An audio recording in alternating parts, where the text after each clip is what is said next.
back, learning your own family's history can be a source of strength and maybe a source of pain in some cases. One New Orleans woman's road to discovering more about her family tree came after she gave birth to a child. WDSU's Casey Ferran shows you how she is honoring her ancestors by using their stories as a bridge to the past for us all. Most families have their own stories or legends that get passed down from one generation to the next. And this is my Uncle Oscar's story. 15 years ago, Gaynell Brady set out to uncover the facts behind those stories. In 2007, I had my first son. And so I wanted to know more about who I was, and not just for me, but for them. So the easiest thing that we can do is start to document our lives. When she started her research, I noticed most of my people were enslaved in Louisiana, and I've had roots in this state 200 to 300 years. While uncovering her past, she found a chilling discovery, a will which showed two of her grandmothers being given away as property by their deceased owner. It took me a while, I would say years maybe, Casey, to find this will, and I did.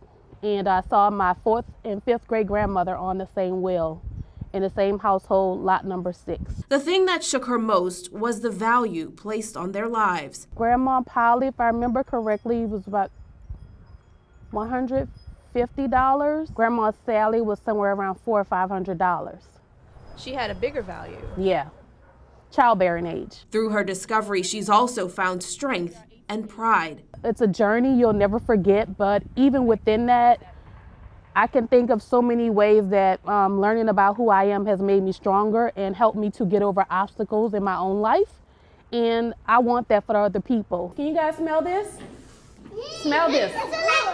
What does it smell like? It's why she started her business, which combines history lessons, storytelling, and genealogy, and called it Our Mammies. At first, my mom was like, "Are you really gonna call it that?" And I was like, "Yeah, I have to," because growing up, I heard it. But then genealogy has taught me that even though Black women were called that, you know, in the Jim Crow era, that's really not who my grandparents were. But these women were brilliant. These women were midwives. These women were, they could heal, they could cook, but it was out of love, and it was out of being able to share traditions with us.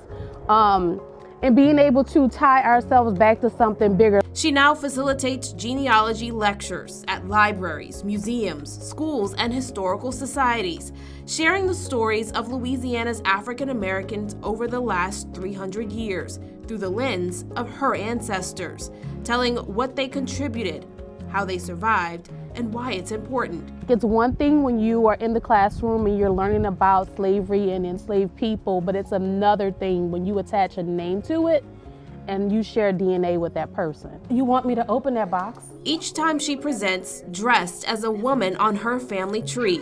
Her goal is to help others find strength by learning the stories of those on their own family tree. This is my grandma. I want them to see that even though life may seem difficult now, your ancestors had it a lot harder, and there were a lot of sacrifices to be made for some of the luxuries that we enjoy today, like access to an education, the right to vote. There were struggles attached to that, and not just these bigger names that you know about, but the heroes on the ground, the heroes in your families who experience difficult things in life. I really want them to embrace those people, embrace your heroes. We get an opportunity to not only see ourselves in that, but to take part in it. Dwana Caliste, a teacher, invites Brady to speak to her students year after year. Whatever we have, we try to get it on the floor because, I mean, the message is important. And 28 days is not enough to learn history. Society have a way of telling you who you are if you don't know who you are. So when you have an opportunity to learn your history in the capacity that Mammy teaches it, it's very important. It's extremely important. In the Lower Ninth Ward, Brady is building a historical park where her Uncle Oscar owned a home in the 1900s. Like many people don't know it, even within this Lower Ninth Ward, a lot of these people came out of the country, and this was their first time owning a home. Damage from Hurricane Ida has put a halt to her plans to begin offering virtual tours here, but she relies on the strength from knowing her ancestors to continue doing the rebuilding work. So this here is the general store, and I'm actually trying to model it after the Arboros Plantation store.